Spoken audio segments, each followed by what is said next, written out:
నమస్తే, నేను మీ సతీష్. కూటమి ప్రభుత్వం రాజకీయ కక్ష సాధింపు చర్యలకు పాల్పడుతూ ఉంది. అందులో భాగంగానే వైఎస్ఆర్ కాంగ్రెస్ పార్టీ నాయకుల్ని తప్పుడు కేసులు పెట్టి అక్రమ అరెస్టులు చేస్తున్నారు అంటూ నిన్నటి రాప్తాడు పర్యటనలో జగన్మోహన్ రెడ్డి చేసినటువంటి ఆరోపణలు పెద్ద ఎత్తున చర్చనీయాంశంగా మారినాయి. మరి నిజంగానే కూటమి ప్రభుత్వం కక్ష సాధింపు చర్యలకు పాల్పడుతూ ఉందా? జగన్మోహన్ రెడ్డి చేస్తున్నటువంటి విమర్శల్ని ఎలా చూస్తారనేటువంటి అంశాలు అంత విశ్లేషించేందుకు తెలుగుదేశం పార్టీ జాతీయ అధికార ప్రతినిధి ప్రొఫెసర్ జ్యోత్స్న గారు ఉన్నారు. మేడం నమస్తే. నమస్తే అండి. మేడం, కూటమి ప్రభుత్వం కక్ష సాధింపు చర్యలకు పాల్పడుతోంది.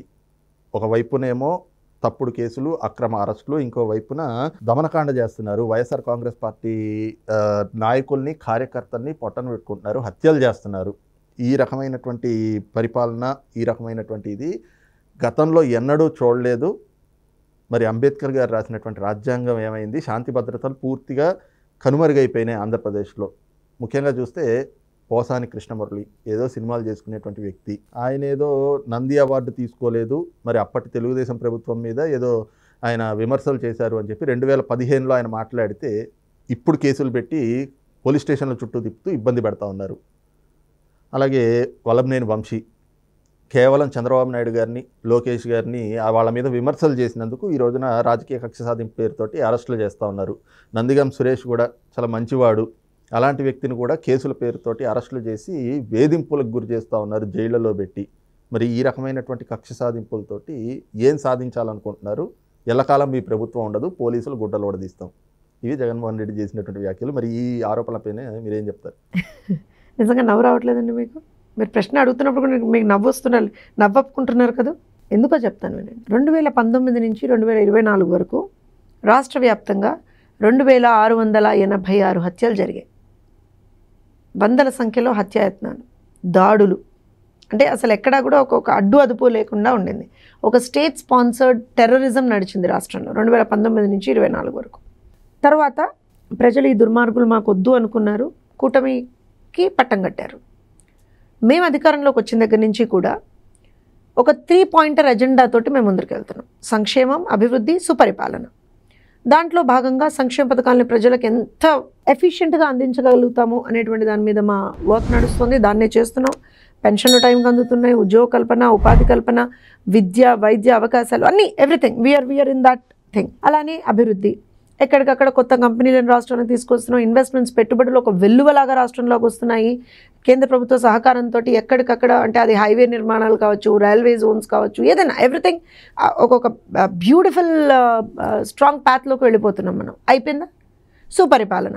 ఎవరైతే తప్పులు చేశారో వాళ్ళందరినీ కూడా ఒక్కొక్కటి తప్పులు లెక్క కట్టి మంచిగా చిత్రగుప్పుడు లెక్కలు రాసినట్టుగా రెక్కలు రాసేసి, ఈ తప్పు చేశారా నాయన, ఇదిగోండి మీ మీద ఈ కేసు బుక్ అయింది అని చెప్పి మర్యాదపూర్వకంగా within the limits of law, చట్టపరంగా చేస్తున్నావా? మీరు ఇందాకేమన్నారు? అసలు అక్రమ అరెస్టులు నడుస్తున్నాయి, ఇదైపోతుంది అదైపోతుందని జగన్మోహన్ రెడ్డి గగ్గోలు పెట్టేస్తున్నాడు అన్నారు. సార్, రోజు పొద్దున్న లేస్తే రాత్రి వరకు తిట్లు తింటున్నామండి మేము. ప్రభుత్వం తిట్లు తింటుంది ఒక రకంగా. పార్టీ కార్యకర్తల నుంచి మీరు అసలు యూఆర్ నాట్ డూయింగ్ స్ట్రాంగ్గా, మీరు చేయట్లేదండి, అదండి ఇదండి అని చెప్పి తిట్లు తింటున్నాం. బట్ మేము according to rule book, according to procedures, according to the law వెళ్తున్నాం కదా. ఇప్పుడు సతీష్ గారు మీకు మాట చెప్తానండి. మీకు ఎవరన్నా ఫ్రెండ్స్ కనుక బెంగళూరులో ఉండి వాళ్ళు ఏదన్నా మీకు కానీ, మీ కుటుంబ సభ్యులకు కానీ, విజయవాడలో ఉన్న మీ కుటుంబ సభ్యులకో లేకపోతే గుంటూరులో ఉన్న మీ ఫ్రెండ్స్కో ఇంకెవరికో ఏదైనా పంపించదలుచుకుంటే contact Jaganmohan Reddy. Shuttle service is there. So వాళ్ళు పచ్చళ్ళు పంపించాలనుకున్నా, స్నాక్స్ పంపించాలనుకున్నా, ఇంకేమన్నా పంపించాలనుకున్నా ఖచ్చితంగా జగన్మోహన్ రెడ్డి గారి షటిల్ సర్వీస్లో you can use that shuttle service. Yelahanka to Tadepalli, Tadepalli to Yelahanka మీరు చేయొచ్చు. అంటే ఈ మాట కూడా ఎందుకు చెప్తున్నానంటే, ఒక రాష్ట్రానికి మాజీ ముఖ్యమంత్రి, రాష్ట్రంలో ఒక పార్టీకి నాయకుడు, అలానే ఒక కాన్స్టిట్యున్సీకి ఎమ్మెల్యే. నువ్వు ఎక్కడ ఉండాలి? ఏం పనులు చేయాలి నువ్వు చెప్పండి? అది చేయట, అసెంబ్లీకి రాట, మాట్లాడట. ఎవరన్నా చచ్చిపోతే మాత్రం శవం కనపడితే చాలు రాబందులాగా వాలిపోతాడు. మాట చెప్పనా, నేను రాప్తాడు వచ్చేటప్పుడు ఎలా వచ్చాడండి? హెలికాప్టర్. వెళ్ళేటప్పుడు ఎలా వెళ్ళాడండి? By road. ఎందుకు వెళ్ళాడండి? మీరు కానీ నన్ను ప్రశ్నలు అడిగేది, నేను మిమ్మల్ని అడిగితే ఎందుకు వెళ్ళాడు చెప్పండి. ఏమన్నాడు? అమ్మో అసలు నా హెలికాప్టర్ మీద దాడి జరిగిపోయింది, నాకు సరైన భద్రత పోలీసులు కనిపించలేదు, ఇంకా నేను తప్పని పరిస్థితుల్లో రోడ్డు మార్గం ద్వారా వెళ్తున్నాను అన్నాడు కదా. ఫ్యాక్ట్ చెప్పమంటారా? 1 వే టికెట్ అది. ఒకటే సైడు. హెలికాప్టర్ని వాళ్ళు బుక్ చేసుకున్నది ఒకటే సైడు. రావడానికి మాత్రమే బుక్ చేసుకున్నారు, వెళ్ళడానికి బుక్ చేసుకోవాలా. ఎందుకనంటే వాళ్ళు దే హ్యావ్ ఆల్రెడీ ప్లాన్డ్. అక్కడ ఒక మెస్ క్రియేట్ చేయాలి, న్యూసెన్స్ క్రియేట్ చేయాలని వాళ్ళు ఆల్రెడీ ప్లాన్ చేసుకున్నారు. చేసుకునే ఆ కాన్స్టిట్యున్సీలు ఎవరు రావట్లేదని అటుపక్క ఇటుపక్క ఉన్నటువంటి కాన్స్టిట్యున్సీల నుంచి డబ్బులు నాకు తెలిసి కేవలం రాప్తాడు పర్యటనకు 5-6 కోట్లు ఖర్చు పెట్టాడండి జగన్మోహన్ రెడ్డి. ఆ పక్కన ఈ పక్కన ఉన్నటువంటి కాన్స్టిట్యున్సీలో ఉన్నటువంటి ప్రజలందరినీ, వాళ్ళ పార్టీకి సంబంధించిన కొంత వాళ్ళని పాపం 2,000, 3,000, 4,000 పాపం ఇది చేసుకొని తీసుకొచ్చారట. వచ్చిన తర్వాత ఇప్పుడు వచ్చిన వాళ్ళందరూ కూడా జగనన్న అభిమానులు కదండి, జగనన్న అపరిమితమైనటువంటి ఫాలోవర్స్ కదా వాళ్ళు. సో జగనన్న దొంగ, జగనన్నతో పాటు ఉన్నటువంటి వీళ్ళందరూ కూడా దొంగలే కదా. I have to say this. ఎందుకంటే చూడడానికి వచ్చినటువంటి కార్యకర్తలు ఇంకోళ్ళు అయితే ఆ హెలికాప్టర్ పగలగొట్టడం ఏంటి, అద్దాలు పగలగొట్టడం ఏంటి, పైలట్ బ్యాగ్ ఎత్తుకుపోవడం ఏంటి, ఎవర్రా మీరంతా అసలు అని అనిపించట్లా? వాట్ నాన్ సెన్స్ అండి, ఇదంతా చేశారు. నా అక్కడ పాపం ప్రెస్ మీట్ పెట్టాను అన్నాడు, పోలీసుల్ని తిట్టాడు. జగన్మోహన్ రెడ్డికి నిజంగా బుద్ధి ఉంటే, జగన్మోహన్ రెడ్డి నిజంగా కూడా కొద్దో గొప్ప ఇంగిత జ్ఞానంతో మాట్లాడుంటే కనుక ఎప్పుడైతే తను అక్కడ మాట్లాడుతున్నాడో, పోలీసుల్ని తిడుతున్నాడో, అసభ్య పదజాలంతో తిడుతున్నాడో, అన్పార్లమెంటరీ లాంగ్వేజ్తో తిడుతున్నాడో, సరిగ్గా తన వెనక పాపం తనకి సెక్యూరిటీ కల్పిస్తూ ఒక పోలీస్ కానిస్టేబుల్ నించున్నాడండి. కనీసం ఆ పోలీస్ కానిస్టేబుల్ నెత్తి మీద ఉన్నటువంటి టోపీని చూసైనా సరే, ఆ క్యాప్ని చూసైనా సరే జగన్మోహన్ రెడ్డి కొంచెమన్నా బుద్ధి వచ్చి ఉండాలి, కొంచెమైనా ఇంగిత జ్ఞానం పనిచేసి ఉండాల్సింది. How dare you call the police like that? అయినా చూడండి మీరు, ఆ ప్రాంత ఎస్పీ కావచ్చు, ఎవరైతే ఆ ఎస్ఐ గారిని ఎవరైతే తను అబాకులు చవాకులు మాట్లాడో తను కావచ్చు, మిగతా చాలామంది ఈవెన్ పోలీస్ ఆఫీసర్స్ అసోసియేషన్ వాళ్ళు కూడా వాళ్ళు ఏమన్నారు, we demand an apology for this అని అన్నారు. కానీ ఎవరు కూడా వాళ్ళకేం నోళ్ళు లేవా, వాళ్ళు మాట్లాడలేరా? 2 నిమిషాలు నువ్వు మాట్లాడిన లాంగ్వేజే వాళ్ళు నీకు మాట్లాడాలంటే 2 నిమిషాలు పడుతుంది. కానీ వాళ్ళు అలా మాట్లాడలేదు. ఎందుకనంటే సంస్కారం అనేటువంటిది అడ్డొస్తుంది ఎవరికైనా సరే. జగన్మోహన్ రెడ్డికి అది లేదు కాబట్టి విల్ టాక్ వాట్ ఎవర్ ఉన్నట్. ఇప్పుడు మీరు అడిగినటువంటి ఒక అత్యద్భుతమైనటువంటి ప్రశ్న, పాపం పోసాని గురించి ఇబ్బంది మాట్లాడాడండి, నందిగామ సురేష్ గురించి మాట్లాడాడండి, వల్లభనేని వంశీ గురించి మాట్లాడాడండి అన్న. మీరు గమనించారా జగన్మోహన్ రెడ్డి ఏం చేశాడు? ఇరక్క పెట్టాడండి. అవును మాట్లాడాడు వల్లభనేని వంశీ, అయితే ఏంటి అంటాడు. అంటే మాట్లాడాడని ఒప్పుకున్నాడా? ఫస్ట్ అండ్ ఫార్మోస్ట్ ఎప్పుడో మాట్లాడాడు పోసాని, అయితే ఏంటి? వాళ్ళేమో మేము మాట్లాడలేదు మొర్రో అని వాళ్ళు, కుయ్యో మొర్రో అని వాళ్ళు మొత్తుకుంటుంటే ఈయనేమొచ్చి చిచ్చి మాట్లాడాడండి, మాట్లాడాడు, అయితే ఏంటి చెప్పండి మీరు, వాట్ నెక్స్ట్ చెప్పండి మీరు అని అంటున్నాడు. అంటే మరి వాళ్ళని కాపాడడానికి వచ్చాడో, వాళ్ళ గురించి మంచి మాట్లాడడానికి వచ్చాడో, వాళ్ళని ఇరకబెట్టడానికి వచ్చాడో, ఏం చేయడానికి వచ్చాడో జగన్మోహన్ రెడ్డి కన్నా తెలుసా? ఈ అత్యంత సౌమ్యులు మంచివారు వీళ్ళందరూ ఉన్నారు కదా, ఈ పోసాని కృష్ణమురళి, ఈ వల్లభనేని వంశీ, నందిగామ సురేష్, వీళ్ళందరూ ఎవరో చెప్పమంటారా? నందిగామ సురేష్ అనేటువంటి వ్యక్తి ఏ కేసులో అరెస్ట్ చేయడో చెప్పమంటారా? తెలుగుదేశం పార్టీ కేంద్ర కార్యాలయం మీద దాడి, ఆ కేసు ఒకటి అతని మీద, దళిత మహిళ మరియమ్మ హత్య కేసు ఉందో అతని మీద, అలానే అమరావతి రైతులు, మహిళా రైతుల్ని అసభ్య పదజాలంతో దూషించి వాళ్ళ మీద దాడి చేసినటువంటి కేసు ఉంది అతని మీద. జగన్మోహన్ రెడ్డి దమ్ముంటే దాని మీద ఆన్సర్ చేయి, దమ్ముంటే దాని మీద మాట్లాడు. నేను తమాషాలు ఆడుతున్నావా? ఏం తప్పుడు కేసులు పెట్టారయ్యా నందిగామ సురేష్ మీద? ఇష్టారీతిన ఆ రోజున ఆడవాళ్ళని కూడా చూడకుండా అమరావతి మహిళా రైతుల్ని అసభ్య పదజాలంతో మాట్లాడకూడనటువంటి భాషలో మాట్లాడినటువంటి వాడు నందిగామ సురేష్ కాదా? ఏ మొహం పెట్టుకుని వాళ్ళు వచ్చి నువ్వు సురేష్ని సమర్థిస్తావు? వల్లభనేని వంశీ గురించి మాట్లాడతావా? అతను ఏ కేసులో ఉన్నాడండి చెప్పండి మీరు నాకు? కిడ్నాప్ కేసులో లోపల ఉన్నాడు. అంటే కిడ్నాప్ చేసేయచ్చు, అరెస్ట్ చేయకూడదా? అన్నవరం పార్టీ ఆఫీస్ మీద దాడి కేసులో కూడా నాకు తెలిసి పిటి వారెంట్ ఏదో ఇష్యూ అయి ఉండొచ్చు, నాకు ఐ డోంట్ నో. కానీ నాకు తెలిసి అయితే main case is the kidnap case. So వాళ్ళు అరెస్ట్ అయింది ఈ కేసుల మీద.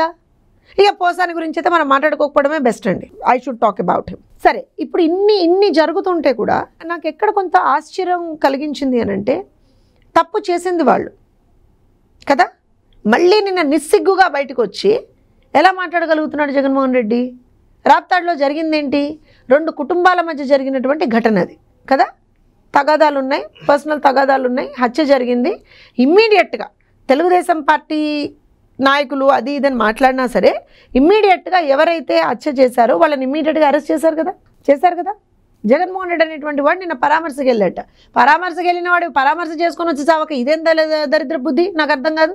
వెళ్ళాడు, ఒక బీసీ వ్యక్తి కదా అక్కడ చనిపోయింది, వెళ్ళావు. ఆ కుటుంబం ఇంకా నాకు తెలిసి 11వ రోజు కార్యక్రమాలు కూడా ఇంకా అవ్వలేదు అనుకుంటాండి, ఇఫ్ ఐఎమ్ నాట్ రాంగ్. రాజకీయం చేసి వచ్చేసాడు. వాళ్ళు పాపం పక్కన నిలబడ్డారండి. ఆయన జగన్మోహన్ రెడ్డి మాట్లాడుతున్నప్పుడు ప్రెస్లో వాళ్ళకి అర్థం కావట్లేదు.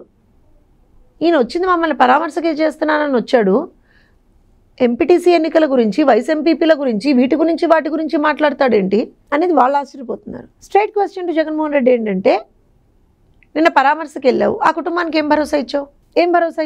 ఏమి ఇచ్చావు ఆ కుటుంబానికి? కాంపెన్సేషన్ ఏమన్నా ఇచ్చావా? రూపాయి సాయం చేసావా? లేకపోతే ఆ కుటుంబానికి సంబంధించినటువంటి వ్యక్తులకు ఏమన్నా నేను నిలబడతానని ఒక భరోసా కల్పించావా? ఏం చేసావు? రాజకీయం చేసి వస్తావా? ఇంతేనా? ప్రతిదీ రాజకీయమేనా? రషీద్ హత్య ఒక రాజకీయం నీకు, ఇవాళ లింగమయ్య హత్య ఒక రాజకీయం నీకు. ఆంధ్రప్రదేశ్లో ఇవాళ రోజున ప్రభుత్వం మంచి పనులు చేస్తూ ప్రజలు సుభిక్షంగా ఉంటే ఓర్వలేక నువ్వు ఇవాళ రోజున దొంగేడుపులు ఏడుస్తున్నావా? ఏం జరుగుతుంది రాష్ట్రంలో చెప్పు? ఏం దమనకాండ జరుగుతుంది రాష్ట్రంలో? సిగ్గులేదు? నీ హయాంలో 2686 మంది చనిపోతే ఇదే ఏమంటారు అంటే ఇదే రాయలసీమలో నాకు తెలిసి 52-56 మంది హత్యగావింపబడ్డారండి జగన్మోహన్ రెడ్డి హయాంలో 2019 నుంచి 2024 వరకు. ఏం మాట్లాడాడు జగన్మోహన్ రెడ్డి? ఎవరి దగ్గరికి వెళ్ళాడు జగన్మోహన్ రెడ్డి? ఏ కుటుంబాన్ని పరామర్శించాడు జగన్మోహన్ రెడ్డి? ఇవాళ ఏ మొహం పెట్టుకుని వెళ్ళావు నువ్వు? అక్కడికి వెళ్ళి పరిటాల కుటుంబం నుంచి గురించి మాట్లాడతాడా? అక్కడ ప్రజలకి అనునిత్యం అధికారంలో ఉన్నా ప్రతిపక్షంలో ఉన్నా అనునిత్యం ప్రజల పక్షాన్ని నిలబడి కలబడి కొట్లాడుతున్నటువంటి వాళ్ళు పరిటాల కుటుంబం. అవునా కదా? సునీతమ్మ నిన్న ప్రెస్ మీట్ పెట్టారు. ఒక్క తప్పుడు పదం మాట్లాడిందా అండి సునీతమ్మ? ఒక్క తప్పుడు పదజాలం. జగన్మోహన్ రెడ్డి వాడిన భాష ఏంటి, సునీతమ్మ వాడిన భాష ఏంటి? నీకు వాళ్ళకి ఎంత తేడా? సునీతమ్మ గురించి, శ్రీరామ్ గురించి ఏ రకంగా మాట్లాడావు నువ్వు? కానీ అక్కడ ప్రజలకి తెలుసు. అందుకే కదా ఇక సునీతమ్మ భాషలో చెప్పాలంటే ఆ తోపు అని ఎవరినో అన్నారు పాపం సునీతమ్మ. ఆ మనిషి ఉన్నాడా? అతను అండ చూసుకునే కదా ఇవాళ ఎంతోమంది రెచ్చిపోయి ఎంతమంది మా కార్యకర్తల్ని గత 5 సంవత్సరాల్లో పట్టున పెట్టుకున్నారు. అయినా సరే ఇవాళ ఒక హత్య జరిగినప్పుడు ఇమ్మీడియట్గా పోలీస్ వారు సకాలంలో స్పందించారు కదా. ఏ పోలీసుని అయితే తిడుతున్నారో వందల సంఖ్యలో పోలీసులు నిన్న ఇదే జగన్మోహన్ రెడ్డికి ఒక రకంగా పహారా కాశారు. సిగ్గుండాలి కదా జగన్మోహన్ రెడ్డికి పోలీసులను తిట్టడానికి? అంటే ప్రతిదీ రాజకీయమే, ఎవ్రీథింగ్ రాజకీయమే. ఎందుకు అంటే శవ రాజకీయం చేయకపోతే బతకలేవా? రాజకీయ నాయకుడు అనుకుంటున్నాడా, వీధి రౌడీ అనుకుంటున్నాడా జగన్మోహన్ రెడ్డి తనని తాను? నాకు నిన్న తను ప్రెస్తో మాట్లాడినటువంటి ఆ బైట్ చూసిన తర్వాత ఒక విషయం అనిపించిందండి. రౌడీలు ఎవరు రాజకీయాల్లోకి రాకూడదు, నేరస్తులు ఎవరు రాజకీయాల్లోకి రాకూడదు. వస్తే ఇలానే ఉంటుంది. ఇలాంటి దిక్కుమాలిన పదాలే మనం వినాల్సి వస్తుంది, దిక్కుమాలిన మాటలే మనం వినాల్సి వస్తుంది. అంటే ఒక స్టాండర్డ్ సెట్ చేయాలండి రాజకీయాల్లో. మీకు నచ్చలేదు పోలీసులు చేసింది, you have some query on, some complaint ఉంది, కంప్లైంట్ చేసుకోవచ్చు కదా. ఎస్పీ గారిని సంప్రదించారా మీరేమన్నా? లేకపోతే ఆ ఎస్ఐ గారి పై అఫీషియల్స్ ఎవరన్నా సంప్రదించారా? ఇమీడియట్ పై అఫీషియల్స్ ఎవరన్నా సంప్రదించారా? ఏమీ చేయకుండా గుడ్డగాల్చి మీదేసినట్టు ఏంటి ఆరోపణలు? వాడకూడనటువంటి పదాలు వాడుతూ మీరు ఇందాక అన్నారు ఏంటండి ఇలాంటి పదాలు వాడతారు. వాళ్ళకి ఒక అబ్సెషన్ అండి, మేమేం చేయం దానికి. సో ప్రజలు ఒకటి నేనేం ఆలోచిస్తున్నానంటే జగన్మోహన్ రెడ్డి రాష్ట్రాన్ని మళ్ళీ రావణ కాష్టంలా మారుద్దామని చూస్తున్నాడు. మొన్న పాస్టర్ ప్రవీణ్ గారి మృతికి సంబంధించినటువంటి అంశం కావచ్చు, నర్సరావుపేటలో జరిగినటువంటి ఒక హత్యకి సంబంధించినటువంటి అంశం కావచ్చు, ఇవాళ రాప్తాడులో జరిగినటువంటి పాపరేట్పల్లిలో జరిగినటువంటి హత్యకు సంబంధించినటువంటి అంశం కావచ్చు, ప్రతిదీ రాజకీయం చేస్తున్నాడు జగన్మోహన్ రెడ్డి. ఎందుకంటే ప్రజలు సుభిక్షంగా ఉండడం తట్టుకోలేకపోతున్నాడు. సో ప్రజలందరూ కూడా జాగరూకులై ఉండాలి. ఇలాంటి దుర్మార్గుల నుంచి అతి కష్టం మీద మన రాష్ట్రాన్ని కాపాడుకొని అభివృద్ధి బాటలో తీసుకెళ్తున్నాం. మళ్ళీ వీళ్ళ దుర్మార్గపు పంజా వేయడానికి ప్రయత్నిస్తున్నారు. సో ఖచ్చితంగా అందరం జాగరూకులై వీళ్ళని తిప్పికొట్టాల్సినటువంటి ఒక అవసరం అయితే ఉంది. Please subscribe to Leo news for more videos.